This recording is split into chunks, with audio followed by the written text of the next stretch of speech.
Oke, Assalamualaikum warahmatullahi wabarakatuh. Nah, di pertemuan ketiga kali ini kita akan membahas mengenai struktur bahasa dalam bahasa Inggris ya.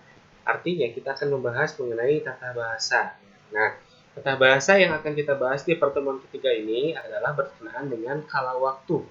Karena seperti yang kita tahu dalam bahasa Inggris itu setiap kalimat itu tergantung pada masa waktu tertentu. Misalkan ada masa kini, masa depan, dan masa lalu. Nah, di pertemuan ketiga ini kita akan fokus pada simple present tense. Apa itu simple present tense? Simple present tense itu kalau kita lihat di bagannya, nah, merupakan masa waktu kini, saat ini. Ya. Kalau past itu masa lampau. Nah, masa lampau ini yang pas akan kita bahas di pertemuan keempat. Nah, sekarang kita akan fokus di present terlebih dahulu, di masa kini. Nah, dalam bahasa Inggris, penggunaan simple present tense biasanya selalu diikuti oleh keterangan waktu.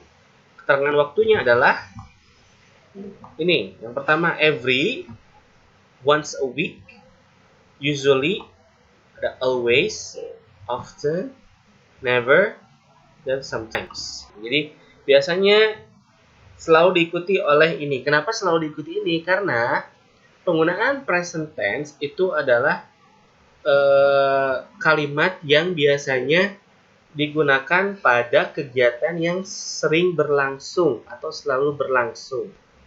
Ya, itu adalah simple present tense. Jadi repetition atau berulang-ulang. Every setiap, once a week setiap minggu, seminggu sekali. Nah, itu kan sesuatu yang selalu rutin dilakukan.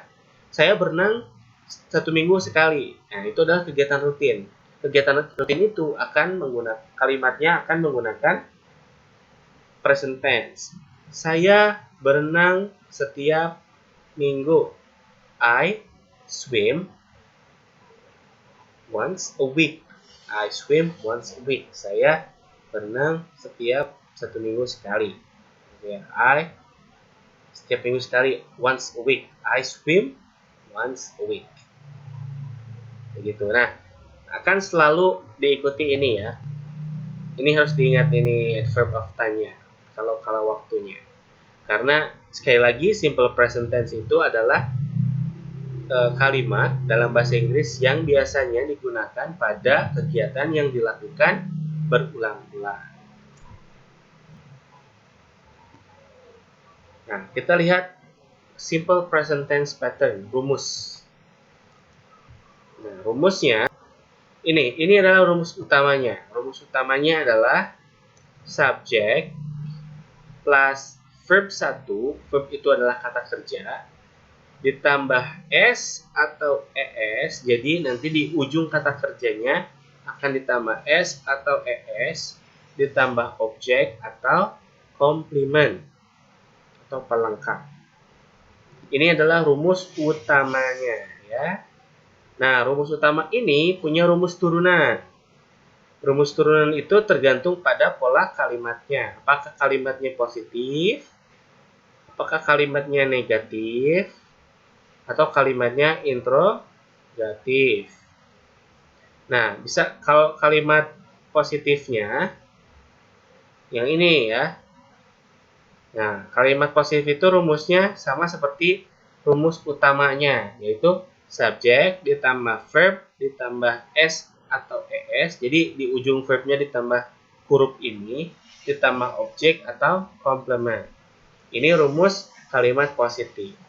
Kalau kalimat negatifnya, subjek ditambah do atau does, ditambah not, ya ingat ya, subjek tambah do atau does, ditambah not, ditambah verb, ditambah objek dan komplement. Jadi untuk kalimat negatifnya tambah do atau does dan tambah not. Ini nih ada tambahannya ini.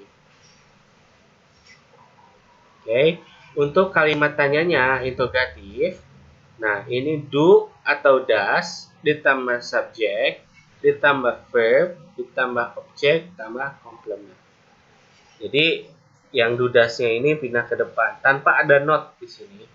Jadi do, does, tambah subjek, tambah verb, tambah objek, tambah complement.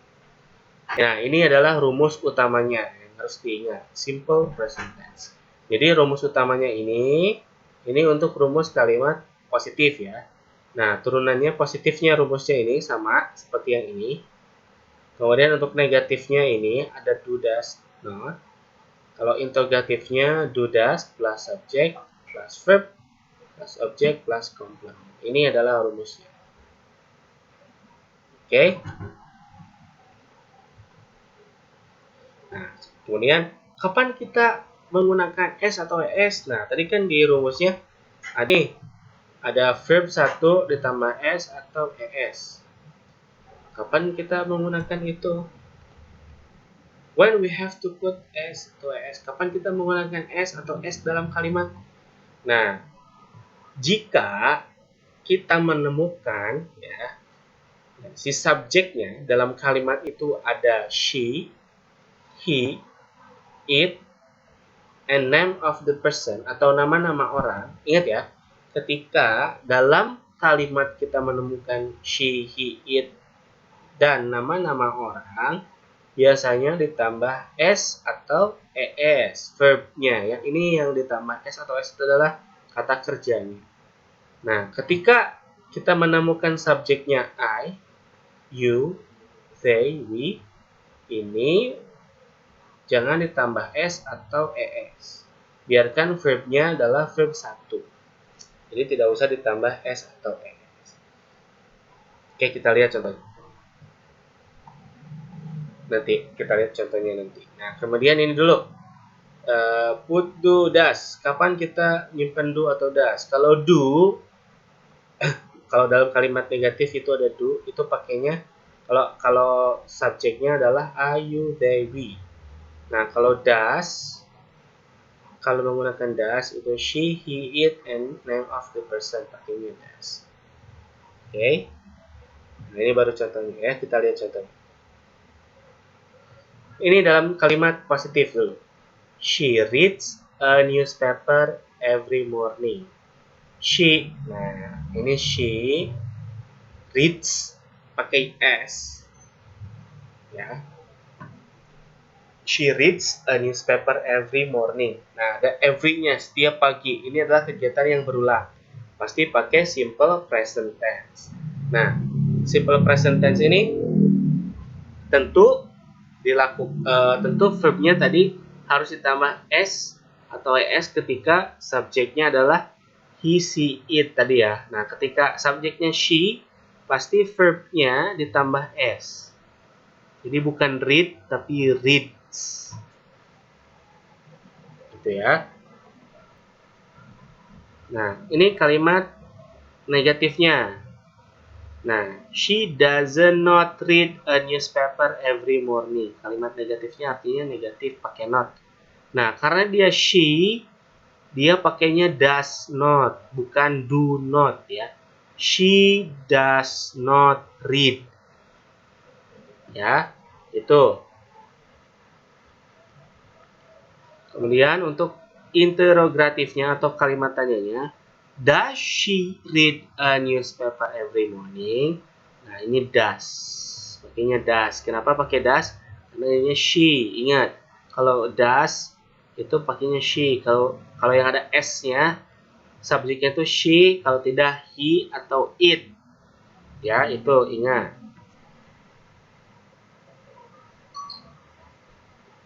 Nah, ini kalimat lainnya. Misalkan they play football every Sunday.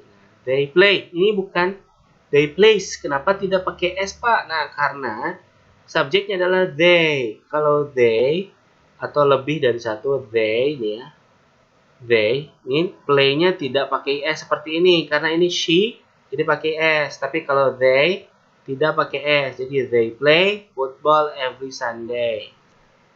Kemudian negatifnya tentu do not, bukan does not. Kenapa? Karena ininya they. Jadi sekali lagi untuk penambahan s dan penggunaan do atau does ini tergantung pada subjeknya ya. They do not play football every Sunday. Interrogatifnya, do they play football every Sunday? Ini kita pakai do ya. Do they play? Nah, jadi kalau misalkan ininya they, I, you, we, nah ini tidak menggunakan s ya, dan ininya menggunakan do. Nah, ini jawabannya untuk pertanyaan.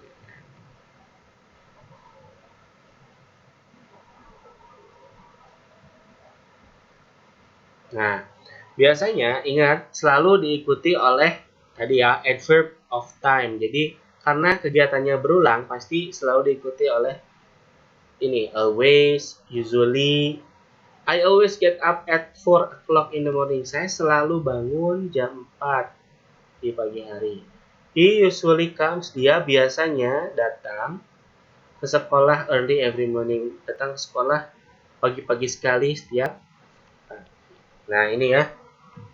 Nih, lihat. I always get up, bukan gets up, karena untuk I, ingat sekali lagi, I, you, we, they. Ini tidak pakai S. Ya, si verbnya, kata kerjanya tidak memakai S. Tapi kalau he, she, it, itu pakai S. Jadinya comes. He comes. Nih. Kalau I get, bukan I gets. Ingat gitu. Yang selalu saya ingatkan karena kadang-kadang itu selalu menjadi masalah ya, karena selalu dilupakan. Nah, oke, kita coba latihannya ya. Nih, ada kalimat he study atau studies English every Sunday. He study or studies?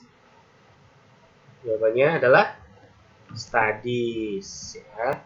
Kenapa studies? Karena dia subjeknya he. Jadi verbnya harus ditambah s atau es. Oke.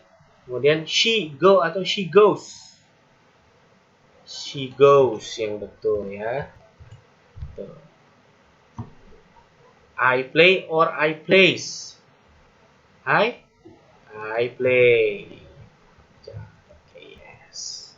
Nah, begitu ya. Jadi itu adalah simple present tense.